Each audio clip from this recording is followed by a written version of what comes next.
Hi guys, so I hope अभी तक जो भी हमने किया है it is crystal clear to you. Again नहीं है, आप वीडियोस दोबारा देख सकते हैं and me and Nitya both are always available to you. Now we are going to ramp up the level. Now we are going to understand the advanced sections of portfolio management, and all we have to do is just this question number 6, nothing else. इस question में ही कितने questions छुपे हैं, let's analyse this together. Okay, so question number 6. I am 20 years old. My monthly expenses are 1 lakh per month. I will retire at the age of 60. Life expectancy is 90 years. What is the amount of money that I need to deposit/invest every month starting 1 month from now till the age of 60 to accumulate the required corpus that would be sufficient to meet my needs at the age of 60 to 90? Simple भाषा में आपको बताऊं, basically this is a 20-year-old guy who wants to start investing and he wants a corpus of 1 lakh every month from the age of 60 to 90. ठीक, so it is like if anyone comes to you, anyone of your friend or maybe your brother or cousin, anyone who is at the age of 20, he comes to you and tells you, sir, I want to start investment, I want to invest every month, I want that from 60 to 90 I should get 1 lakh every month. From the years of 60 to 90 years of age I should get 1 lakh every month. How much should I invest? Now is he interested in inflation? Is he interested in how to choose the best asset? What is portfolio? What is portfolio management? Should it be plus? Should it be minus? PMT, FV, PV? Is he bothered with this? No. All he wants, I repeat, all he wants is to tell you that, sir, invest this in every month or every month and you will be happy. All he wants to know is that. सिर्फ जानना है कि भाई मैं कितना invest करूँ और कहाँ इन्वेस्ट करूँ and I am done. So this question will tell you that. So basically, again, why have I taken it 20 years of age? 20 years क्यों? Because this is the default portfolio chain है, जैसे मैंने आपको बताया था. You will have to change it for yourself, but अभी हम इसी से कैलकुलेट करेंगे. 20, 60, 90. Now he's saying that, see, at the age of 20, my monthly expenses are of 1 lakh. मेरे monthly expenses 1 lakh के हैं at the age of 20. क्यों? As as 20 है, 1 लाख है, तो फिर मैं दोस्तों हफ्ते भर every week I go out with friends, then every second week I go out for movie, every 2 months I go out for a vacation, for a 3-day 2-day vacation. So every month his expenditure is 1 lakh rupees and he wants to continue the same thing and he wants the same benefits at the age of 60 to 90 where he also wants that he should get 1 lakh rupees, and for that he is asking you that what amount should he invest every month in what. Simple. Now let's understand this. Now if you see the question, मैंने इस question में क्या लिया है? Nifty junior, gold and fixed deposit. Why have I taken gold? Because for a lot of Indians, gold is a very important tool of investment. बहुत ज़रूरी है. अगर मैं किसी भी इंडियन को बोलूँ ना, एवरेज इंडियन को, इन्वेस्टमेंट सबसे पहले उसके दिमाग में क्या आएगा? सोना. Gold is his priority as an investment. Why is gold as a priority? Is gold actually a good investment? Is gold a bad investment? Whether you should invest in gold right now or not, should you buy physical gold or should you buy shares of gold? All these questions will be answered in the bonus video of gold. So if you think this topic is interesting, if you want to study and know more about gold, which I highly recommend you to, check out a bonus video available on gold. Again, it's for free, it's for complimentary. Like I told you, once you're with us, we're always with you. So check that video out. And like in the first module of this session, I told you कि the gold return of gold is 9%. So we're going to keep that as 9%. Now moving forward. So we have to analyze all these assets and we have to find कि what is the best investment for this particular gentleman who's been asking this question. But there's a very important aspect to this which we are not considering. Let's discuss that first. Now suppose my baba, my grandfather used to live in Chandni Chowk. So if you see, my entire family is from Delhi. Like we are Delhiites. We have been in Chandni Chowk since I think my great grandfather had a business in Chandni Chowk in 1927. Before that, I'm not sure what our family lineage is. So I'm assuming if from 1927 we are doing a business in Chandni Chowk, we are Delhiites. So my grandfather used to tell me that, with a monthly expense of 200 rupees when he used to stay in Chandni Chowk, 200 rupees, and he used to live like a king. 200 rupees and he used to be living like a king at that time. I'm sure even you've heard stories like this. Now think about this. If my grandfather had to do future planning and if he planned himself for an annual income of 200 rupees, what would have happened? Khatam. Right? So, in the same situation, if this gentleman is saying he wants 1 lakh per month, do you think when he turns 60, when he turns 90, 1 lakh is going to have the same power?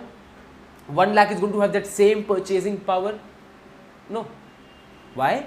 Because there are two things: lifestyle and amount. To maintain the same lifestyle in the future, your amount will increase. It will increase by how much? It will increase by the amount of inflation. That is extremely important. Remember inflation? What we covered in the module 1? The real rate of return. महंगाई भी तो बढ़ ही रही है. So do you think 1 lakh में he can afford everything at the age of 60 to 90 and the same things he's affording right now? No. Just think about it. When 50 years ago, 30 years ago, 20 years ago, no one could have ever imagined that someone can earn up to 1 lakh per month. 1 lakh per month. And if you remember, I remember in school days when it was around 2005, 2006 when I was in school. So if we used to hear a package, Achha, this person is earning 1 lakh per month, he's earning 1.2 lakhs per month, it used to be a big thing. ठीक है, उस समय लगता था कि अच्छा, he's made it, he's earning 1 lakh per month, he's made it. Now let's talk practically. Let's talk today.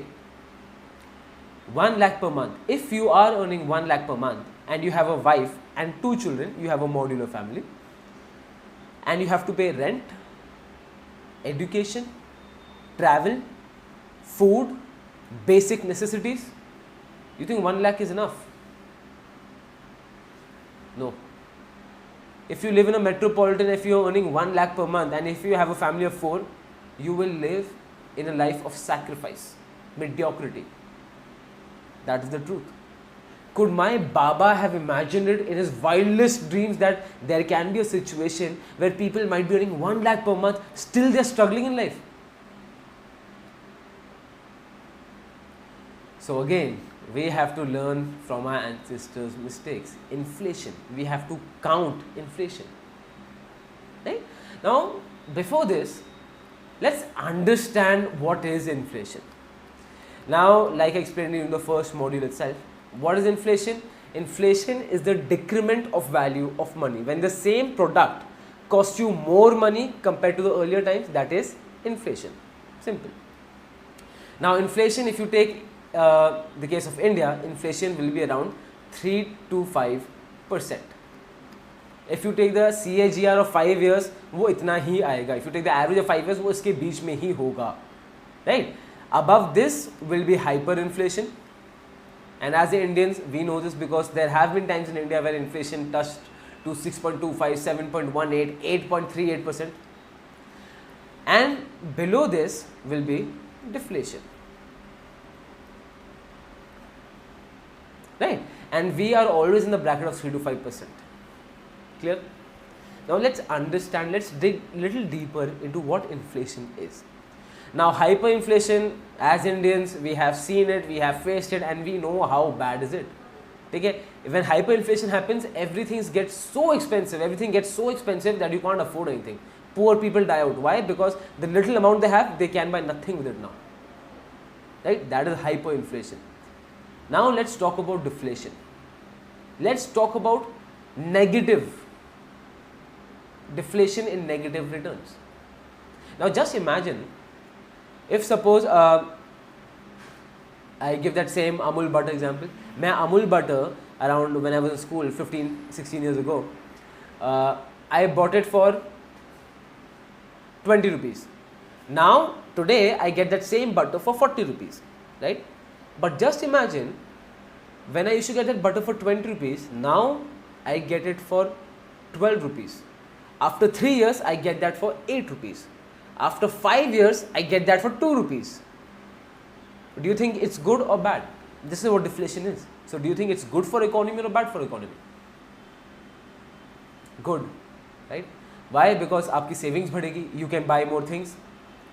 But in practicality, this is death. Deflation is when you go, it's like going into coma. Your economy has gone into coma. Yes, it might sound alien to you, but महंगाई बढ़ना बहुत ज़रूरी है हमारी economy के लिए, बहुत ज़रूरी है. And you'll ask me, अच्छा हर्ष, which country is facing deflation? ऐसा कहाँ हुआ है? Give me an example. My friend, I have only one example, and there is only one example in the entire world, and that example is Japan. Think about it.